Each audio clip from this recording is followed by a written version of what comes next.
มาสันที่บอกพัดไปพิวประทินทางเว้นพันหลังตัวนี้ขัดเวียบ้านสมิน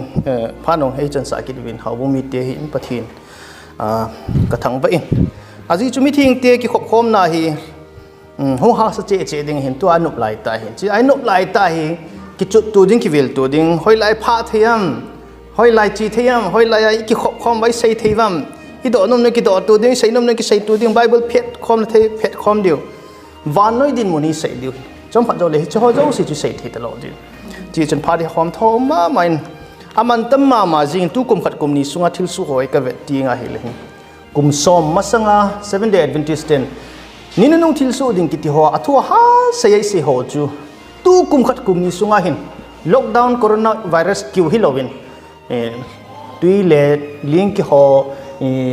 volcano kiti ho mihim sit na vanoi thil ki khel dan politics thil ki khel dan chule global change gam khusat umdan ho na iza ka hung ki khomin ahung su gim nei dan dan hi kata asan na hi nidang sangin asang che jingin pathin thilgun ho hi ni nunga hung thun gang ding dan hi mu theilom che chi ja tunia ikino ngai ten 7 Day Adventist hom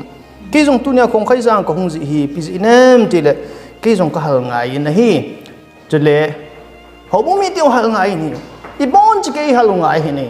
chỉ ra cho cái ông tu nhà hi hung ngày cái nó lim là mèo cầm qua evangelist pa lim cầm mèo cầm cái điều không gì mà vậy tu nên pastor thì in cô không thấy cái vấn đề anh nó mà riêng bắt thiên mấy cái hít cái sự không thấy lại cái sự không đi ngô tu để là hít thế thảo ngày lấy sự đan hồi cái vấn này là kidang kasain amasan i Bible chang khat kaga simnomin Matthew bung som ni da li chang get na hitio ho zosi chu naw su nat kipan ahi Jesus Christian sing link ki ho galegal nam le nam ki the tu ai lo le i hui chunga ai lo tuipi chunga ai lo le kil hading ai lo le nat sat ding thil kidang ai lo le gimnei ta hung su ding ho hi ong ki chei ting le ai lo namu ting le tiu tiu ong su zawa Jesus Christian PCM tin naw sunat kipan ati mika bung li chang ku chang soma khu ivana le nin nong athil su ding gim nei ta se pathinin ami thing te ho thing lang adel ding danu ai lo le ami thing te hong ki khop khom wa ha sa na tu ding dan na ai lo til khau na ho ya ki la ding ham ti ho sai na khu ni pt sayam ti le jilai numai naw sunat in apha banga nan pha u hitam wo zayon chanu numai naw su nat bangin nasan lang kipe lele jingin ati apak na chuna naw su nat ati naw su na di chapang lohon hepon tin pasal lohon ka bi het bi se lo hei wa thu lai ki zai tai jenei si na numai hon na pata het oin ha dan su chule het khat chu piam tin naw su na yong ki patin la gui ti jing ki gel man na phak lo chu nào vẫn cái vấn lâu cái chỗ khol lâu hun nào số nãy cái phần hun nào vẫn cái chỗ khol man ta lâu piu chứ cái cột nãy phát ta lâu chứ chỉ ra min phát ta nào vẫn những cái cột na ai lâu lệ nè lệ cha đinh hay lâu lệ hít ai nào cái sinh đinh đàn thì cái cột masat nan này school lệ bel hoa lệ cha cái chỉ tao cho Jesus Christ na te cái tu ni tui lệ tu chung ha chứ na July 2021 của mà chú Europe ai tui na sa lệ cho Europe hi Germany France cái tí hòn na chỉ là Amsterdam lấy sự chung học sắp pen gam cái bạ pen tiêu tuy nó chụp chu cho vậy riêng hình ai lệ gim này ta hình sự chu trong lâu cả China tuy lệ chun hiện chu na China tuy lệ chun gim này copy lại luôn à về là chu dam cái sát thâu hiện na ai và tuy lệ nằm muốn hiểu chu tuy tầm nằm muốn hiểu chu ai và trong lâu cả chu hi chi copy lấy sự chung tuy umin te tuy hung lệ khan te ti gel pha na mong jong hiểu muốn chu tuy lệ na subway noi lang mi tam pi thi lo gam sunga jip le car ki sanong chu chilai ho lak thlang langa vanung thil ki tho nian ki tho tama kun tho jing chu gim nei ma jing hi pisa gim nei ham ai thei lo na mun khan hi thei na ai le piti tam ti le government jong China government dong kadop jing sei di het lo adam item khana gu ang zu kha hi jong le ta dama ko ho zo chu le pu ke ta chu le pu ke chu ho zo chen tu su dim kit chilaya hin ken ka ven hi le China ki wa hipon Europe ki wa hipon America continent naong chule nial gam ha jong na UAE ki tila Yemen ki tila America continent lao South America lang มุนตินายตุยเลริจูกิมในมาจริงจิโฮฮียโฮตุไลขังอีวานน้อยทุสุอีสิมนุมใบเฮ็ดนุมาละจุนเฮ็ดหาสัตลอยไอ้เล่จุลัยสุงงสุอเมริกาไม่กุงกิตังกัสมาจริง2021 August 2 ท่านไลน่า2 ตาริกสอมเล่ลีน่ะไลน่า August สุงาจูยุโรปมา2ทับุลาจูปิตามกรีซนี่เห็นอุจเลนนะกรีซโดยปิดเดอากมาจูตุรกีนะกัมไม่นะเห็นกะจูอโลนะจีเห็นโลว่าจามทกตาจูยิงเล่นหลังอากุนะกัมไม่เพลมิดดิงามีตั้มปีหงใบบ้างอีกมาโลไทยดีโลจิตมองฮี US ยังสู้จริงออสเตรเลียยังสู้จริงไอ้ฟังไอ้ที่โลฮีอัพสู้ตั้มเจ๊มาสังไอ้ตมองกิจขัดโลกิจขัดโลนะมันเอาสู้เจ๊จุเล่ตู้ดินมันนะฮีกัมตินหิงกิสุขอมตาจูซาปาว disaster กิตินะ disaster ฮีนี่เลยทุ่มตาหงสุกิสุขอมไอ้เล็บที่ตามจุเล่ USA อาฮี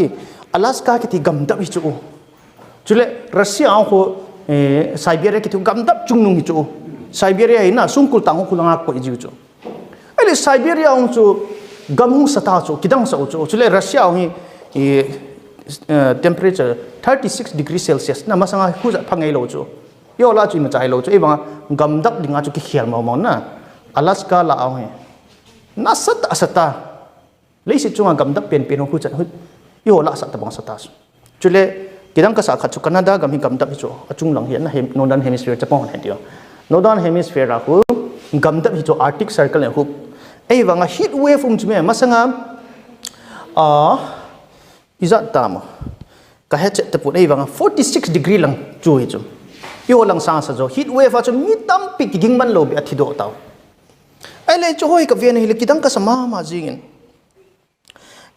ipiu LNG wide in anhin seho tam pik kecil an seho cuna, cuaca mutai rumin. Bible yang sudah ti hoja pat cedai hungsu a kinong celang su ta chu tu chung nat hisi langin coronavirus omin chule USA piti tam til coronavirus yu akki chat lo chu tampi thi lo ta chu a thi lo nungwa vaccine tampi ki kap ki na ele vaccine ki kap num lo ho chu pi sei ta ban til vaccine ki kap num lo ho hi no ho ja hi na lang hen ti ta chu masang chu lockdown za lo ho ti chu mi tampi lockdown za lo ho hi na su thang hi ve ti baตัววัคซีนกิกับพัดไว้ไอ้กิกับนุ่มโลยจะทำขัดจูโน้กิกับนุ่มโลว่าจะไอ้นัดล้างฮีแต่งูตาจูที่ตะมองจูอีเวนอะไรนี่นั่นนุ่งเลยหิน government ทุนนุ่มโลหะมีแต่กิทอนนุ่มโลหะโน้จะไอ้วานน้อยนัดล้างวานน้อยกิดโลนัดล้างวานน้อยวางสีทิลสิตั้มปีหุ่นทุนโลนั่นโน้จะยันตีเดียวนะอินเซ่เสียจูมีลมจ้าทุดิจัลหัวจุงเอาหาหิมเดียวนั่นจูตัวนี้ขัวฮีเจมกินอลปันตาจูyo chunga chu nai lo thu di chal ho chunga chu nai lo wanga chu chem chi nol pani ta chu chem chu thing phung sa neng ki gu nai nol him tu sa na thing him le him lo chu chila ya ham po ho ha na thing nyau cha chu ho ha hi cha ho ha ki wa na ki nei phai chu tu no na sa no nam ti a sa na ding cha na ki mat nai lo wanga chu na ti ta bong ai ki gu na khat um chu le si di wa na le ki dang thoi hi chu mem ai le New World Order ti thuang nasatan ki zatain vano ya Muslim apangkhomin Catholic apangkhomin Protestant tam pi to jong chule Buddhism jong Hinduism jong hau chung le cho hau ka nei poi ti ho na pathin lam ta san lo ethiso hung pangkhom mo chu chi hi tu lai achi na sabe se jingin chi je achu chu ho hi ka vet na le kidang ka sign LNG wa ninanunga thil su ho chu gang ta hung su pating le kinong chala chi hading hi ti chu Cita kita nak cuci ikigan mana dia part umlo cuma, ikut nama part umlo tu awak suni nga wa awak kinong cari nga wa le cun yang orang dengar part ilap lo. LNG wa tu ni kuat dia, Bible ni tu ni kuat dia, tu ni kuat kita gongman lo cun jing le kita gongman lo ding, tu ni kuat lagau ting cang man lo cun jing le lagau ting cang man lo ding, nunga som tu le mai mo kuat na, tu ni kuat tahu man lo cun jing le, ipija tahu dia, tahu na diu zi thei lo ta cun, tu ni kuat Bible sim man lo cun jing ni kuat Bible sim na ding part ni terlalu dia. Tu ni anuk pet lai tai Bible ma hicin anuk pet lai tai ki ha bol wo holuin patien ji chu nin nung thil su hi tai ki chi tan kamuin kitang ka sama majing LNG wan copy ho akun git lo na atam be se je hung po do win copy ho a hin thil si ngen changomin satan diabol git lo na ngen chang na satan diabol chi be bu na ngen chang thil si ding aki bol ki tong zo si thil si khat to ki kai ma te hi chilai mun khupia chun cheng hu yuwin khupia kunin gam han chi win lang khupia hin na tong win ai wang gam khupi la na cha le naw saili sa hi win ti chu ka ven na le tu ni khwai hi pathin in icha te hi hu hing na pi hen ti wale khupia ku nai ki gam ha di hu ai lo le khupi sit na ku nai exam do di hin na pon dan cha khong khai jang te hi khupi lom lo ma hi lo jang chi ta ba hin mun num ta hin na iwang pha ve thing ta ke hung chi ta ba mun ka dei ta in to ai ka gel na hin kalunga ka vil jing ai lo kalunga ka gut jing khat chui ta aki hele pathin thil sim mu jing diu asim pa to ti connect thei jing ni na ko yam chi sim ti a he do thei jing diu ai lo khu alunga aba na hung kilang jing ni asim ko hi diam ti hung kilang jing ni ka dei thil sim mo wa ku na thil ki dang pathin a hin mu do thei diu alung sung wa pathin hoina le phat le lit na lal na cho mu diu khopia ku pathin hoina phat na koi ma mong gel do ta made in China made in India made in Nokia made in Sony ti hom thil nan na ti ngen bo ta chu made in pathin Jesus Christain asima hi ti kilang thai ta lo chu khopia cha hi cha ti naw ti sai na ding that na ding hi chilai mon ta ba ka dei ma jingen chi ji chun khong khai khai jang te ba iwang pha ve pathin I thang wa di hi zo lu pi ngai cha cha in kap khai ti ve I ngai cha lo di hi khopia I toi tham diu e ba in mun chilai mun hi I te bang in nei hi ni na nunga khupi dal hawil na thing hang bel win ti iwang phat dano pathin thu hoi tai jil thei din mon ti iwang phat na ne khat ka sei no min ai le mobile phone internet ki ti hotam ta in gut na tam pi umin bet second first Timothy bung khat thot khat first Timothy bung gup chang soma sumngai lut hi sit na jo si bul pi hi second Timothy bung thum chang ni am mi ama chang ki ngai lu kilangai lu diu sumngai lut na num ham hu sit le hoi tho hu sit le hoi tho tai tom ha nu thu pa thu ngai lo phat na ngai sa lo sit na zo si khu piang ki panding tu chung khat vela cha khat chun tarik ge chu hin August chung na tu ni tarik som li hin ni li ham bo chin line internet na chi sum tam pi good ovin na 600 million e ho India suma hi crore izat diham crore sang izat diham ka poina gut chat naw na sa momong ta na sit na lo si hida sa momong ta tu kang hi o chi ja hi paten veleu hen ho bu mi ti ho tu ni hi pathin chu ong na ding I chana nai ta diu ti hi imu jing diu asit na ho hi imu ti le pathin nei nai ki mo do jing hi chi chun hi chi ni khu ho hin I hon utang khanong sei beng ka tim rom bu kha chang som nil gop som ni le si ya chu hu sit ki ti hi nu le nu ki cheng pa le pa ki cheng tu lai hi ko ha ma si ti koi man si ti ta lo rom ho bung ki sai nong phal ta chu la pathina dei lo pen chu hin na he ka ti yo pathin do nai chan ge ya hitam ai le ni na nong thil su ho chu isimo ngai ten I ho bungin naw ti hong lung neu hi win lang ta san thu do la hin na pi hin ung ai I pi lu na kham tha cha na hi win tu ni I sabat lesson wang chu ne fa isim win tun so na izo wa chai la so chu pathin anga tun so na wa chai la sa dinga ken katik num kit ni be ni na ki ge tha naw chung cho nan tun so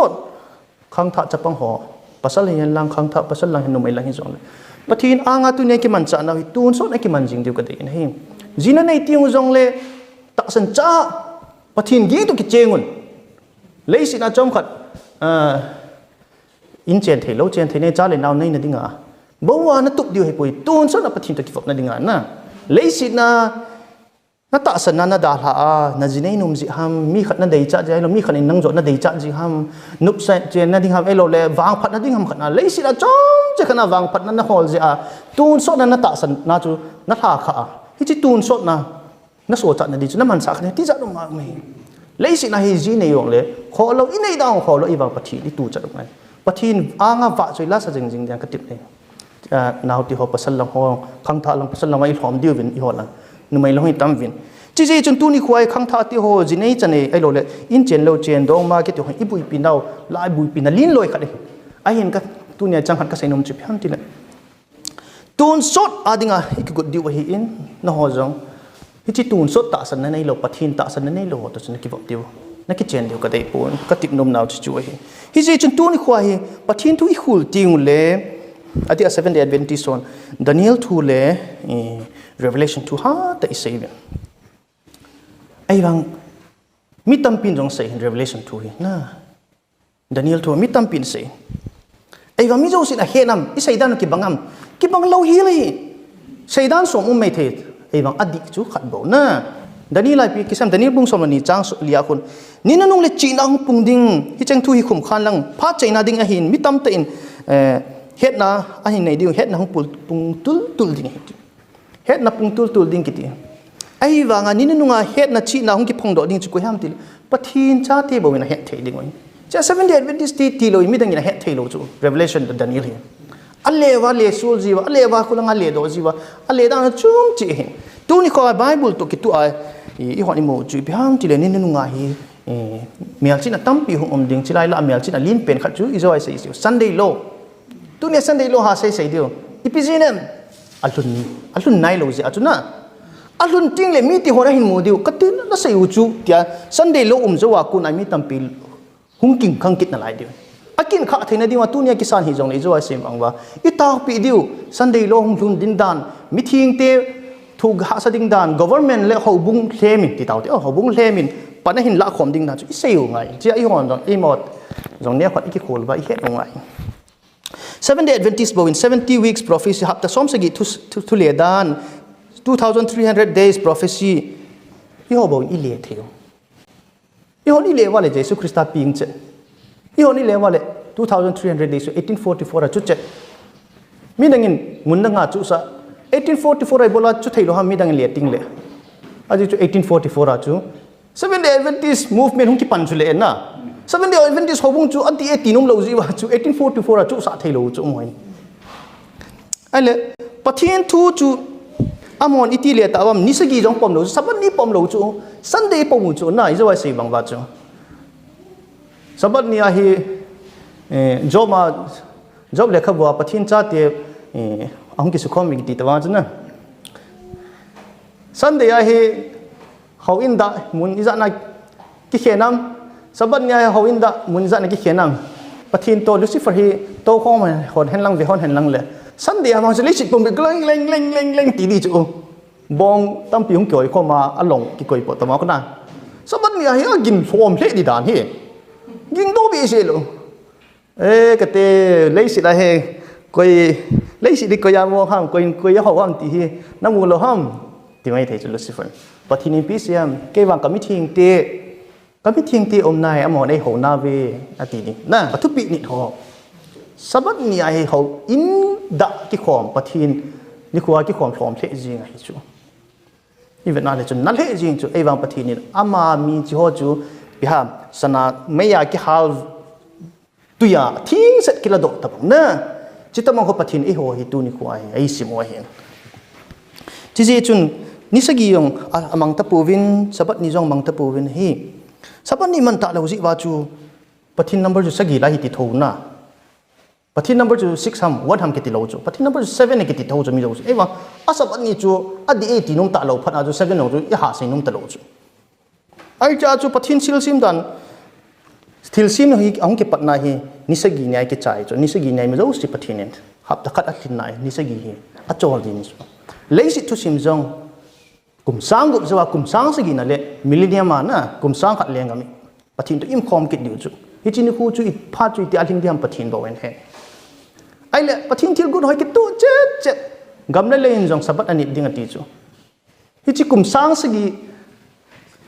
tiang le I ho kum sang lengam van munai man tiang le leisi hi sagu ki wa na jing kala sai tong ahom ki wa di chu thip che jing ning na alim ago lawa leisi chun asabat aman di chu kum sang gup na to zawa hi kum sang sagi na ani sagi na chu sabat hi tho hi chu mi dang le thi te lo he thim te lo iti dan he thim the lo ham ti le sabat ni apom lo le chun prophecy ti dam gao thuang chu ale da no di thei mo mo to lo leng le jing e ho bo ni he ve ji za hi e hon pathin thui sei lo le point sei di ham tu nia I hon pathin thui ha he no ngai sumle pai ne le go in boi po hi ti ve khang tha ho jong nu le pa ho jong sumle pai hol na koi e ki sa bui ma mi zo sik sa bui chu e wang pathin tu to ki tu adi hin hinam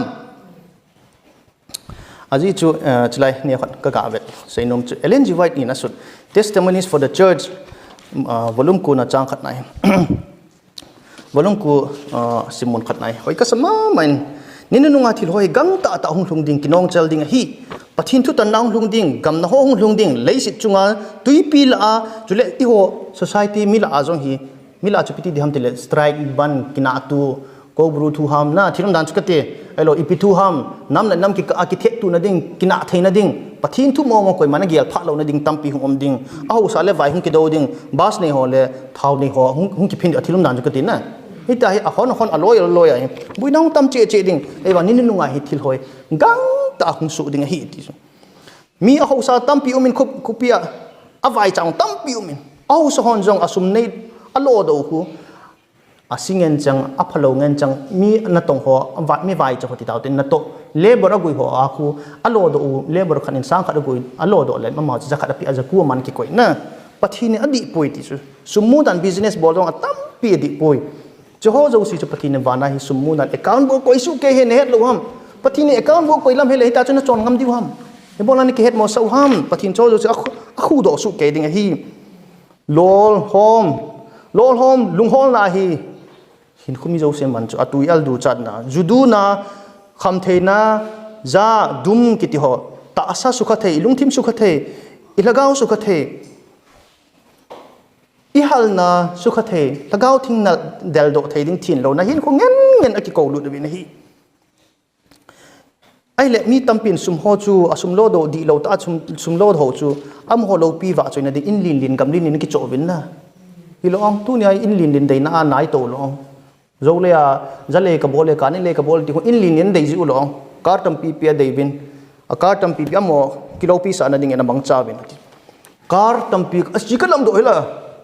ka pan bon scooter khanon nei zo lo ken bolero nga ka nei hila ka ni le ka pana ka ga lo a wado a du sel khat ka zo ale som ni ka mo ka ni le ka ni sel khat ka zo le la khat le sang som thum ham ka kho a thilum dan chu la khat ka kho a som ni to chun la khat chu iti ki te ka di ham na koi chu ngol ba ham ti diu chu ai wa hin chu adi lo wa pathinin thina thei tu a thina thei hom zala thina thei kisim do na pan na la a sum tam pi na mo chu pathin dei lam hinam hi cho yo si chu van record na o me ka ti chi ai hon in i de yo lo i de yo gb de yo car de yo tv de yo von hoi i de yo ko su long li la ngai de yo thiram dan chu hi cho de na chu hi hon tu nya hi dan di lo na nai to khau vem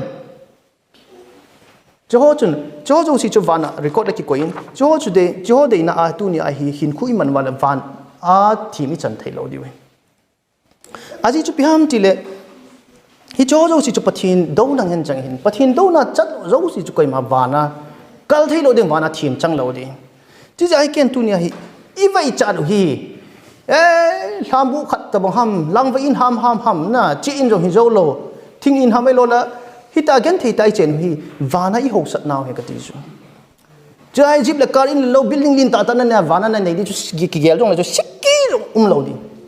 tu nei nei khat cham lo ne di om be se lo sang ko ki adi om be se lo ilim me long cream long ki no di om be se lo thilum dan ei fam wana i me ho i vo su hoi na ding wana i ho sat na ding van mun zo si pathinin nang ho ai ta i pi ding hi chi ho sat na zo chu i dei hi lo ham tu ne 7 day adventist ten na chi ja chi ho sat na chu dei wa le bona le si ho sat na hi ingol khau ham lng wat le to say chu na to ni met timothy bung thum thot khat thot nia isim do chu ho sat na in mi su ngol ding hi tu ni ai ta san ta cha te tam pi ta ong chi dei chat na chu chi mang diu amo chu ta san cha hi wa a hle me hi ta hi lo a lung sung wa ho sat na ngai lu na le ta sang ngai lu na le lo pi na hi che le sit to ki zol ding ngai chat na jing zinga van pathin ka hovet ya ho ina hung ki kho ma 7 day adventist ka he ti ho chu alung sung wa mu chi phalo to hung lu thai mo chu itin ma le pathin cha hi pu a hlem sa hi ve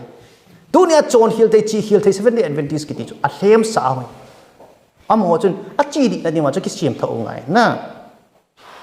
ai chai tu ne hi ke ka vai chat hi government na ka to ngin ai mang ka vai cha mam a jingin ka vai chat hi ka ki li sak pi zo ai min jip le ka ne chu na ne ti le ka za cha chu di ke a ji pathin ka ho chu hoi lang ka vet di ham ka nei lo hi ka ki pa hi min na vai chai ti ho ka ki pa chu aji chu vana ka chanding vana ka nei ding pi mam vana pathin ei koi pi ta dem ti chu chi bo chu ka gel hi chu to ai pi na ne mo nang in pi na ho pi bank account ai lo le sum ja de pi ne le go na ne mo i kitil kalung ti mama sa pe nam chu le si na ho hi lo vana i pi ka nem ti hi jing chu kalung ti ma kun ma sa chu ka jib ka ga ka gam ka le chilanga jong chilanga more lam ka ne chilanga lam ka lam ka ne ya ka pop yang ka ne delhi ang god yang ka ne ti ho chu hi ta lo ka ne ka go ma sa pen ka gel do chu vana i pi ka nei dem ti chu chỉ cho chú ý vậy chặt nào hi hậu sẵn nào hi lúc nào bùi tì về tu nhảy hồn thúc phái xây hi và cá ni đi bùi tì hi và Sunday bắt hi khu hi bùi ít tì hi và tu hi nín nông hi tay tì lâu là point xây đi ham chả Seventh Day Adventist take thổ ngày ít tàu thêm lâu điều tu nhảy hồn xây lâu là nín nông hi point xây đi tu nhảy hội thu lệ mi tên bắt hi thu tì mù điều tu nhảy gì được vậy và mi tì họ hết ngày Seventh Day Adventist hi cái hi về tiệp phụt ngày là ít nào vậy ta lâu ngày ai thấy là đã rồi khen lên cái đấy na quay here tu ni đã khen đi phim social work ham thì mình tin khát về tổ chứ kết lệ Seventh Day Adventist số của mi tôi kịp bằng lâu họ hết tiêu ít tập bông hiếm mà đàn hùn của đã gin chụp khen gì lên cái đấy đã hiểu ông phèn lăng lệ na tu này khát lâu chú khát lâu mong ham khen bồi rồi đấy khen gì nên cần nó mình sao bắt cái hộp nhà họ gin sẽ điều hơn cái khen lại là cái than nó mình vẽ lại rồi xin là ra thì ít biết đã hi ra tiêu là Seventh Day hỏi hết tiền na sabat ni Bible la sabat ki suna jui chu hoku ti hung leng do le wang chu de ma ma jingin ai le Bible chang tam pi omin dunia ho sat na le sina ki khol khom ho hi nina nu nga dinga amo chanding god na ki kho hol zo hi ve ta Jacob bunga chang thum chang gop ki kan se katti nina nu ngai chandiu god na ki khol khom zo hi ti chu i thau num nam ka ti chi dinga chu ta san lâu te Christian lâu tiên vang cho hep pu về yo Bible rồi te dinga chu itit ki chat ma hetam na ai le Jesus Christian pi se am Matthew bung som ni li chang som thum le se gi hama chu chang som thum le ku zo hin sim ka tem adang ho dia wang ngai na hin ku hiding no khang banga kin khang diu a hi ati ahung hi chini khu athun ka si chun amon na sapawa until ati chu hichini khu alun ka si chun noan ko sim chai ka chule gu ahung zu ka na elol aman tha ka chanu chun amon hedo pu bin ngai na hin khu mang ve ti chu tu nei bola le sit mi te ngai na hin khu man ha corona virus ong khu ve le ki chai ta ding ti ti chu na corona virus ki chai pal patan ti on mo hin again thei be se sum hol dong ijo le ki tha par gi te elol school ka yong tha par ki na hi ti vi ki le na hi chu ki le lung mong na chu di ham di lom ke te lo eva Bible dung zuya wang chu nat hi siang la na thil ki dang hung suwa le sit a hi thil ki dang dang ting le aban ban hung chal ding hi tai ti chu ki chol ding he ti talo chu ki chol ding na ki chol mala ki chol na man phat na nei lo ding na lunggen na koi na man phat am lo ding izo le sa lang na thai ding na bui ding izo le na chai phat le lang na thai ding na bui ding tu ni khin pathin hol loi loi am ti na chi cha chu aban ba hung chal ding tu ni ai Jesus Christa thil sei ho Matthew bung som ni li ki ho luk bung som ni la khat ha som ni thumam cha ki sei ho hi tu ni lung loi loi hi chi ji chun ei hon tu ni khwa hi in Bible su dong zui wa wa o ka te thil wang hung lung hi tai teach ki mo chu adi a new world order le si dai dan khat ding na le si dai ki vai hop na ki vai pu na dan khat bo ding le si na hi government also albu khat bo ding ti ki sei tu ang India parliament ang ki sei do ta Narendra Modi sei na iwe na sei new world order ki ma gim nei ti ago hi ban ban hung cha ta ele cho ho jo si hong lun chu ki hon Daniel to Revelation ai su lu le ki to chat jinga amban ban hong lung loi jing tu ni khwa he hon imu jing vin ti za Seventh Day Adventist te ki no win koi ham ingai lu do i u i naw ingai lu do mam khudanga na isai pi loi phat oi tai pi loi pai koi mam ikhusa ikhulang te ho isai pi loi phat oi tai mi to a chakhat chunga kilum lu mo jai jo la pathin thu ka sai pi lo tin sei kha min ti ai lo la bong khat chung kina ji ha lo la gari ka in to la chpa chuin tai ve soya ka long hangit ka sai pi lo de ti to na hello ji atu nya sabat lesson to mi ngai nam nai pi de mi noi ki thol ngai tai min pathin thu it is ikam ba kuna sai do ai lo la e ho kuna head do thing linga chu ikineu sa ngai mo ta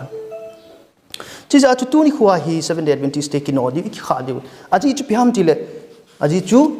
vanoin bang hello he o angai na hin kwa man hi vanoin a he to lo du i bang pathin cha tin bang a he jing o ahung lung tai ti mu jing kitang hin chule ni nu wa hi adi atua hi ka sei nom chu tu tan ni khuai tan revelation abung som le li chang sagia khuna three angels message ai tu tan na phat hong lung tai ti chule hi chi tu tan na phat chu itabong ham ho bung mi te ho ka sei pi no mi hlom cha hi jong lew han tu tan na phat chu itabong ham 1844 ke panai tai o tu tan na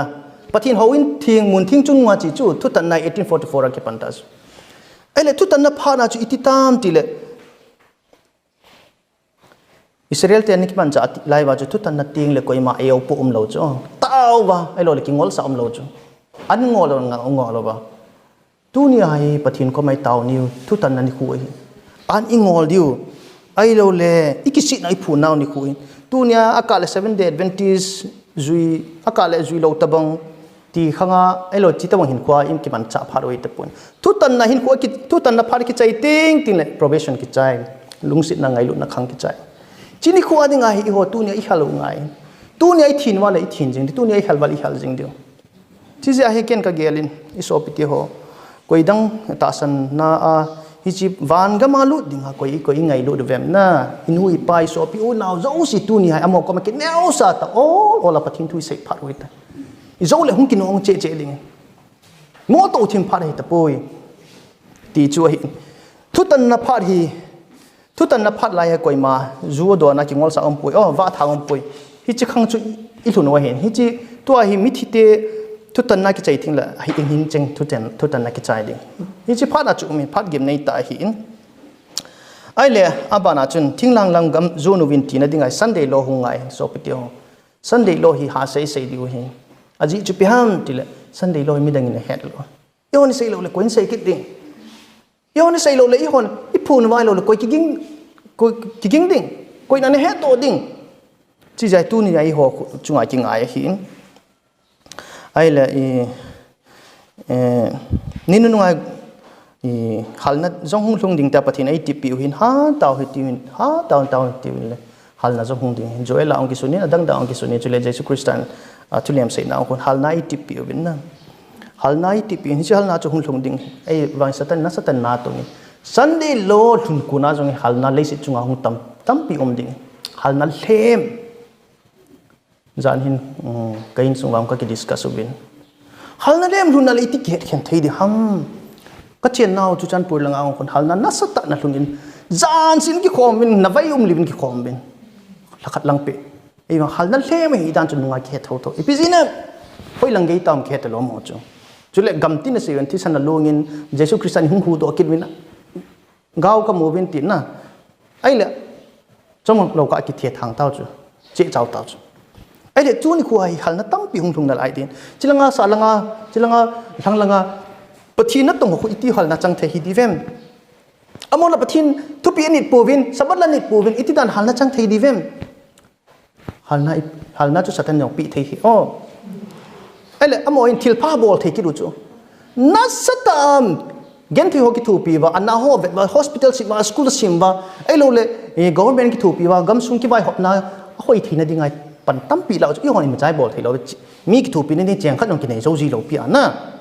ai lam mon crore ra suma tu ki ru chu ai lam mo thil pa bol ji lam mo ban gam kai di ta chu ho ki kai zo ta lo pathin ka he ve tia thil pa bol chu ai lam mo zo ko ban gam kai ki lom chu i bola thil pa bol jong a thon ham pathin thu pi ni lo ji pathin thu pi ni lo ji a taw naw zan khu ba ke taw naw jong hu pathin kana ko mai khu ki lu ta bang he thing na ki khol lu ta bang he ngai ma lo ding a ka sei aji chu pi ham ti le tunia halna na sata lunga mi tam pi ki khom khoma thil pha jong bol thu pha jong se taw ko anu angol khu ba evan jesu christian pi sem ke hon ken manang ho ke phapu ve ti la hung zaw di wei ta ni chi ja chu tunia halna di ta chu ipi ham ti bible a halna ki sei banga halna chang ho chon di ho bible ki sei zuya bible ki sei nit a pathin koma thuma tawa hi chwa ku na halna hung chang halna di ta Bible zui talawa zui di talawa Bible lang pan sabi se talawa hal na tampi hung changa thil pa tampi hin bol thil kitang dang hin bol ho chu amo chu izan in sang na lin no na chum hi ta chu chi ja hi lungneu na ding ompui tu ni khu hin i Bible tu cha hi ti ben ita sa ta tu cha hi ti hlom cha hi jong le pathin phathai bo ni wen che chun in sung mi te ho bu mi te ka til khong no ma main tu ni ho ki no pha dai tai ikamun on chana hi saiding pathin thui saidu ikeng on chana hi chi diu nunga gol ho jong na loi pai te la na witness na diu tama tame na witness team wale ne lo mai the khunong pe le no ho za la mi tampi thu hi na kisan ding na kita na chu na ta lang diu ka dein chai e ho ibon chke ba e hoi lang lang jong le hen hi ti a hi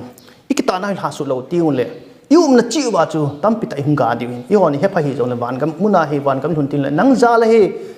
la he hung ki ti ding ji ji chun tu ni khu a hi i chi lei sit anu le pa ti hon sum le pai van gam i chan diu ka nom poi ka ni lei hen lang government a su hi hen lang sum alak tholam i ma chan bol pu hi ti ve elen ji wain pathin phat thei bu na thum thei na hi lo le chu thil di lo he ti chu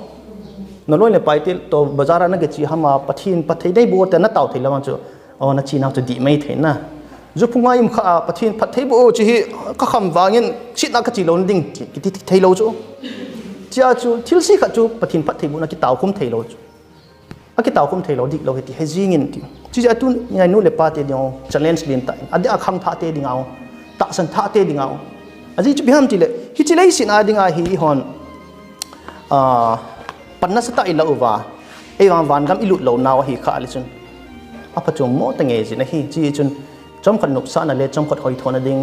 izi ji ham inu ji ham ipa ji ham ai lo i u inaw ji ham ne le go ji ham government ji ham government i tik ji ham Narendra Modi in ko ji ham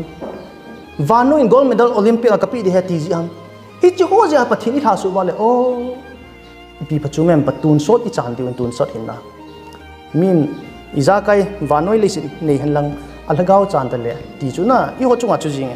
ti chen ki tau hi ti ding that hi ti win tu ni hin ium na chi wa va chi al i hi te te diu kate ma hu